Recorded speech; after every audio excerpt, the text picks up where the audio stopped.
Well, hey, Gerald and Pastor Tony. I sure do love your videos each and every week. I look forward to them. We watch them with our whole family, and we get lots of laughs out of them. But, as much as I love them, I don't love having to wait. I just want to get back to things like normal. I teach a Sunday school class with some awesome kiddos. I teach them about the Bible, all about God. And I just wish I didn't have to wait so that I could teach them again. Also, I just love going to the zoo. I go all the time and I can't go into the zoo anymore, even with my jetpack. Gerald, what do I do? How do I wait in this time where it's real hard to wait? Hey Chris, that's a great question that you sent in to us. And I have to say, that jetpack is just awesome. Gerald, do you wish you had that thing as well? Totally, that would be awesome. Although I do have several on my home planet. I'm sure that you do, Gerald.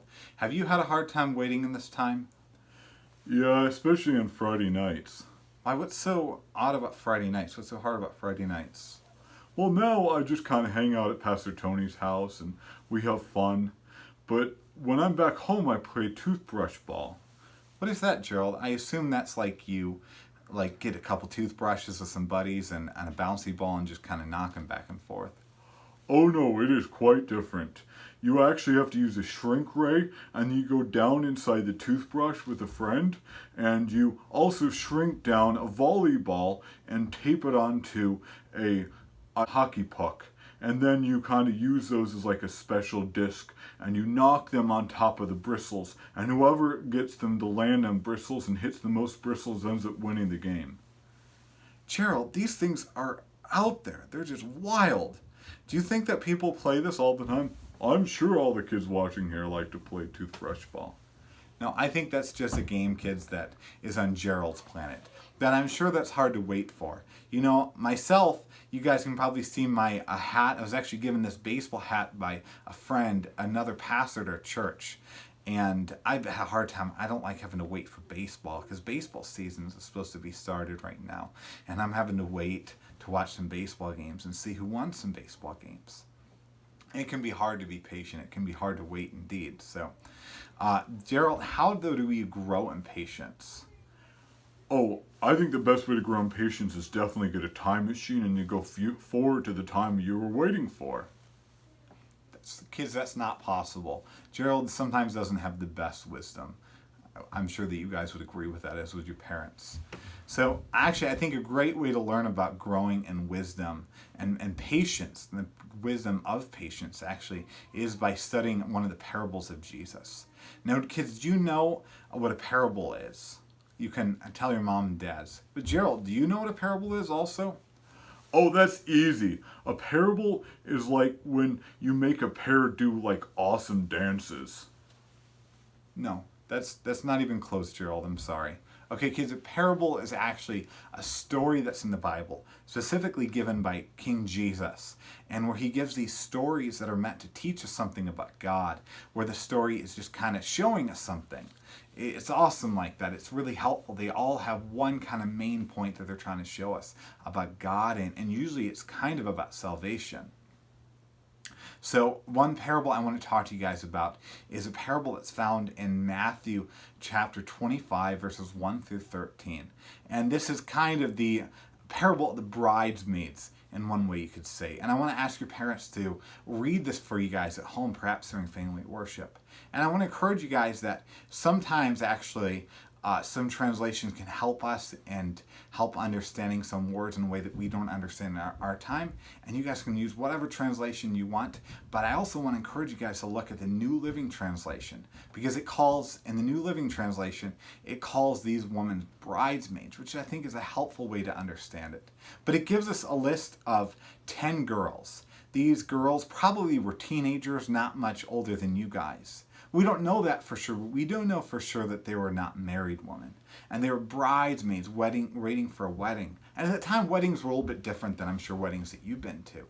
You see, weddings for somebody really special, where the groom is really special, sometimes what would happen would be that people would kind of wedding party wait and get ready for the groom to kind of come into town, for the husband in the wedding to come into town. And that's what these bridesmaids were doing. That's what these girls were doing, teen girls were doing. And so they went and they waited for the husband in this marriage to come, for the great wedding to happen, the celebration of a wedding to happen. But some of them had prepared more than others, because they had to wait a little bit longer than they thought they would. So this story is a lot about waiting. It's not just general waiting, but it shows a time of waiting, maybe even waiting longer sometimes than it feels like you guys have to wait to see your friends, or to, go to school, or do lots of the fun things that you guys like to do. Maybe even go to the zoo. I'm sure it's hard to wait to go to the zoo, Chris. But in this story, some of these girls, they had gotten lots of oil for lamps that they had to have to kind of stay watching and waiting for the husband to come at night. But some other of them had plenty, and the others just didn't have nearly enough. So some of them ended up actually kind of waiting for nothing. And it's no fun to wait for nothing. But the girls that stayed, the girls that had planned and prepared, they waited hard, and they waited for a purpose, and they were ready to wait. They'd worked hard to make sure that they were ready to wait for the one day when the groom would come. The groom is supposed to represent King Jesus. This passage is not just about general waiting. I'm sure there's great things in the Bible that teach us why it's good to wait sometimes, and waiting teaches us lessons.